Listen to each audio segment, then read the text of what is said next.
میں نے رب کا شکر ادا کیا کہ یہ مسئلہ بھی حل ہو گیا۔ میں نے گاڑی میں آ کے دیکھا تو وہ ابھی تک سو رہی تھی۔ میں نے گاڑی سٹارٹ کی اور پارکنگ سے باہر روڈ پر لے آیا۔ موبائل میں وقت دیکھا تو 10 بج رہے تھے۔ ہم اس وقت پیراڈائز بیکری کے سامنے سے گزر رہے تھے۔ اچانک ایک خیال میرے ذہن میں آیا۔ میں نے کچھ فاصلے پہ واقع فیصل بینک کی طرف گاڑی ٹرن کی، پارکنگ میں گاڑی پارک کی اور اے ٹی ایم میں داخل ہو گیا۔ کارڈ انٹر کر کے 20,000 کا فگر ڈال دیا۔ جب میں واپس گاڑی میں آیا تو وہ جاگ چکی تھی۔ میری گاڑی میں بیٹھتے ہی اس نے السلام علیکم سر کہا۔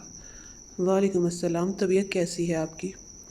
میں نے بنا اس کی طرف دیکھے پوچھا۔ فیلنگ بیٹر سر۔ گڈ۔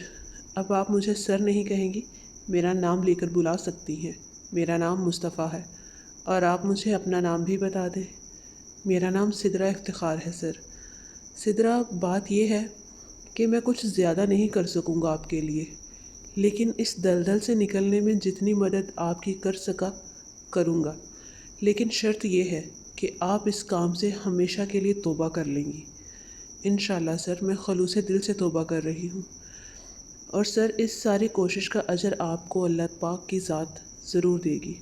ویری گڈ بچے، اللہ پاک تمہیں استقامت عطا کرے، آمین آمین۔ اب مجھے واضح نظر آیا کہ اس کی آنکھیں بھیگی ہوئی ہیں۔ میں نے آپ کے لیے گھر کا ارینج کر دیا ہے، جب تک میں نہ کہوں آپ اس گھر سے باہر نہیں جائیں گی۔ سر، مجھے اکیلے رہنا ہوگا، مجھے بہت ڈر لگتا ہے۔ سدرا نے اپنا خدشہ ظاہر کیا۔ اب میں نے سوچا کہ شکر ہے کوئی اور گھر ملا ہی نہیں، کیونکہ یہ بات اکیلے رہنے والی تو میں نے سوچی ہی نہیں تھی۔ خادم حسین والا گھر سدرا کے لیے پرفیکٹ تھا۔ نہیں، تمہیں ایک فیملی ہے، ان کے ساتھ رہنا ہے۔ اوپر والا حصہ لیا ہے رینٹ پہ، لیکن وہ پورا خیال رکھیں گے تمہارا۔ میں تمہیں اپنے ساتھ نہیں رکھ سکتا، اس لیے کہ میں اکیلا رہتا ہوں۔ ٹھیک ہے سر، آپ نے جو بھی کیا ہے مجھے پتا ہے اچھا ہی ہوگا۔ میں نے گاڑی سٹارٹ کی اور پارکنگ سے مین روڈ پہ لے آیا۔ مجھے یاد ہے ایک بار اپنی کزن کے ساتھ ایک مال میں گیا تھا۔ لیڈیز ڈریسز کی بہت اچھی اور وسیع رینج تھی وہاں۔ میں چاہتا تھا کہ فی الحال اسے 3-4 ریڈی میڈ سوٹ لے کے دے دوں۔ مال کی پارکنگ میں گاڑی روکی اور دوسری طرف سے آ کے دروازہ کھولا۔ سدرا، باہر آ جاؤ۔ اس کے باہر آتے ہی میں نے دروازہ بند کر کے گاڑی لاک کی اور اسے ساتھ لے کے مال میں داخل ہو گیا۔ ایک بڑی شاپ میں بہت اچھے ڈریس نظر آ رہے تھے۔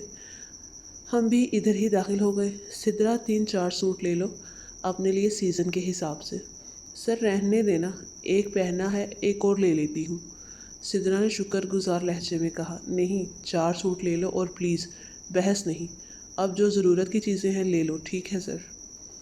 وہاں سے سوٹ لے کے ہم ایک اور شاپ پہ گئے، جہاں سے ٹاول، ساکس اور سویٹر وغیرہ لیے۔